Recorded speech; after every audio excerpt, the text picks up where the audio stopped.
बिस्मिल्लाहिर्रहमानिर्रहीम। अस्सलामुअलैकुम। दोस्तों, ईरान ने मंगल और बुध की दरमियानी शब पाकिस्तानी सूबे बलूचिस्तान को बैलिस्टिक मिसाइल्स के जरिए निशाना बनाया। इस हमले को सबसे पहले सोशल मीडिया ऑसेंट ईरान ऑब्जर्वर ने रिपोर्ट किया था और इसके बाद यह खबर जंगल में लगी आग की तरह तमाम दुनिया में फैल गई। इस खबर को लेकर शुरू में ये कहा गया कि ईरान ने पाकिस्तान पर हमला किया है, लेकिन फिर बाद में यह खबर मुकम्मल तौर पर टाइमलाइन से गायब करते हुए नया मौक़िफ़ अपनाया गया कि इस हमले का मकसद बलूचिस्तान में मौजूद जैश उल अदल के मरकज़ को निशाना बनाना था। यहाँ यह बताना इंतहाई ज़रूरी है कि जैश उल अदल को पाकिस्तान और ईरान दोनों ही दहशतगर्द तंजीम डिक्लेयर कर चुके हैं और इस ऑर्गेनाइजेशन ने कुछ अर्सा कबल ईरानी पुलिस स्टेशन पर होने वाले हमले की जिम्मेदारी कबूल की थी। ईरान के मुताबिक उन्होंने इस हमले के जरिए अपने शहीद होने वाले पुलिस अफसरान का बदला लिया है।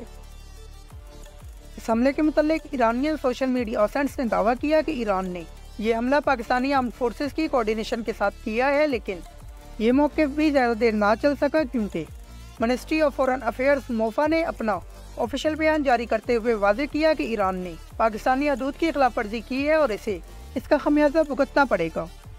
पाकिस्तान ये इख्तियार रखता है कि वो जब चाहे अपनी मर्जी की जगह और वक्त पर ईरान को इस हमले का जवाब देगा।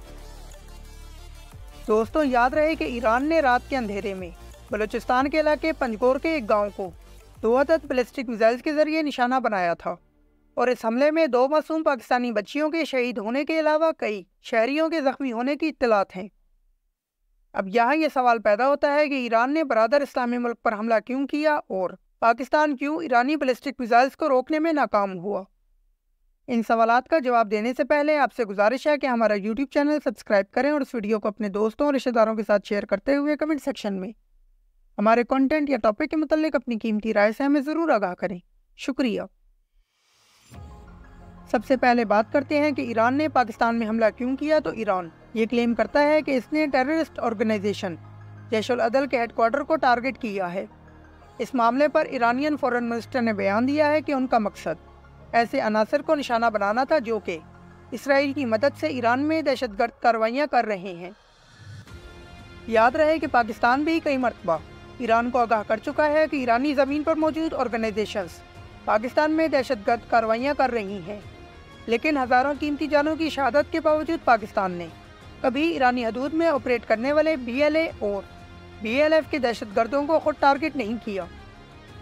इसके अलावा इंडियन इंटेलिजेंस एजेंसीज भी ईरान की सरजमीन को पाकिस्तान के खिलाफ इस्तेमाल करती आई हैं और इसकी सबसे बड़ी मिसाल कुलभूषण यादव है। ये वही रॉ एजेंट है जो कि चाबहार पोर्ट के जरिए ईरान से पाकिस्तान आया था और पाकिस्तान में कई दहशतगर्द कार्रवाइयों का मास्टरमाइंड है। अब बात करते हैं कि पाकिस्तान ईरानी बैलिस्टिक मिसाइल हमला रोकने में क्यों नाकाम हुआ। तो दोस्तों, पाकिस्तान ईरान को एक दोस्त मुल्क तस्वर करता है। अगरचे पाक ईरान बॉर्डर की एरियल सर्वेलेंस की जाती है, लेकिन यहाँ एयर डिफेंस सिस्टम्स को बड़ी तादाद में डिप्लॉय नहीं किया गया क्योंकि शायद पाकिस्तान ने कभी सोचा ही नहीं होगा कि ईरान बलूचिस्तान में हमला कर सकता है। और यकीनन इस खबर ने पाकिस्तान समेत तमाम दुनिया को हैरान कर दिया होगा क्योंकि पाकिस्तान वो वाहिद मुल्क है जो कि मिडल ईस्टर्न और वेस्टर्न प्रेशर के बावजूद एंटी ईरान ब्लॉक का हिस्सा नहीं बना। पाकिस्तान ने हमेशा अमेरिकन सेक्शंस के बावजूद ईरान की मदद की है और एक अच्छा दोस्त होने का सबूत दिया है। याद रहे कि ऐसा पहली मरतबा नहीं हुआ कि ईरान ने पाकिस्तानी हदूद की खिलाफ वर्जी की हो, बल्कि 2017 में बॉर्डर क्रॉस करने वाले एक ईरानी ड्रोन मुहाजिर 5 को पाक फिज़ाइया ने JF-17 थंडर की मदद से तबाह किया था।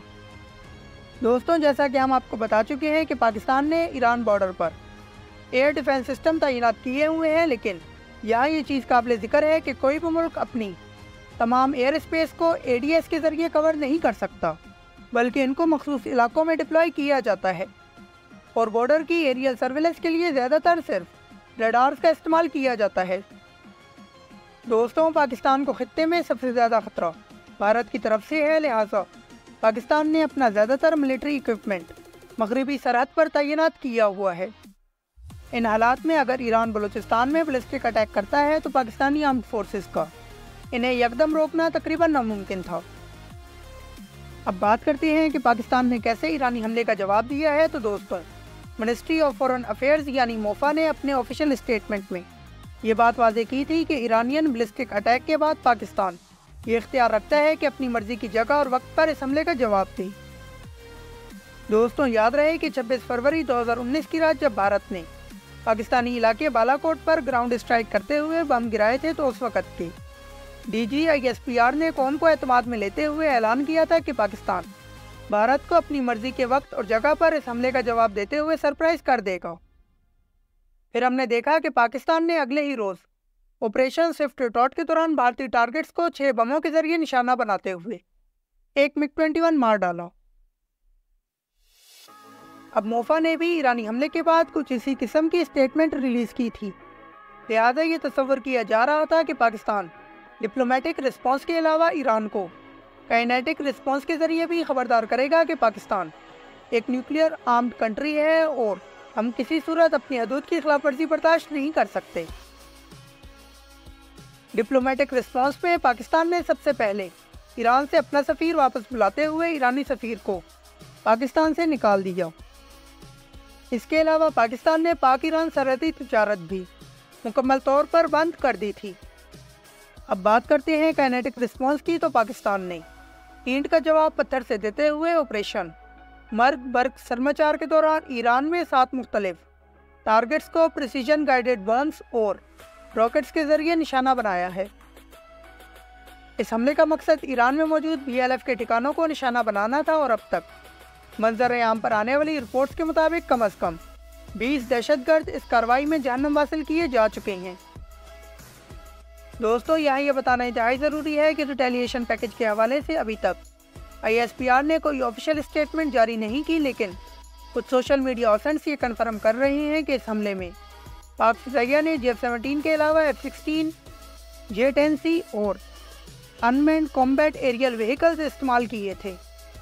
اس کے علاوہ پاک آرمی نے فتح 1 ملٹیپل لانچ راکٹ سسٹمز کے ذریعے ایران میں اپنے اہداف کو نشانہ بنایا۔ میں یہاں یہ بات واضح کرنا چاہوں گا کہ بیلسٹک میزائل حملے کی نسبت فائٹر جیٹ سے پریسیجن اسٹرائک کرانا انتہائی مشکل عمل ہے، کیونکہ بیلسٹک میزائل میں لانچ سے پہلے ہی ٹارگٹ فیڈ کر دیے جاتے ہیں، جبکہ پریسیجن اسٹرائک کے دوران فائٹر جیٹ میں موجود پائلٹ ریئل ٹائم میں بومز کو گائیڈ کرتا ہے۔ یہاں پاک فضائیہ کے پائلٹس کی قابلیت نظر آتی ہے کہ کیسے انہوں نے بغیر کسی کولیٹرل ڈیمیج کے BLF ہیڈ کوارٹر کو نشانہ بنایا، جبکہ ایرانی میزائلز نے بلوچستان میں 2 معصوم بچیوں کو شہید کر دیا تھا۔ آخر میں بات کرتے ہیں کہ کیا ایران دوبارہ پاکستان پر اٹیک کر سکتا ہے، تو اس کا سیدھا سا جواب ہے کہ وہ ایسا کرنے کے بارے میں سوچ بھی نہیں سکتا، کیونکہ ایران پاکستانی آرمڈ فورسز کی صلاحیتوں سے واقف ہے اور ان صلاحیتوں کا ایک نمونہ ایران نے حالیہ دنوں میں دیکھ لیا ہے۔ پاکستان زندہ باد، پاکستان آرمڈ فورسز زندہ باد۔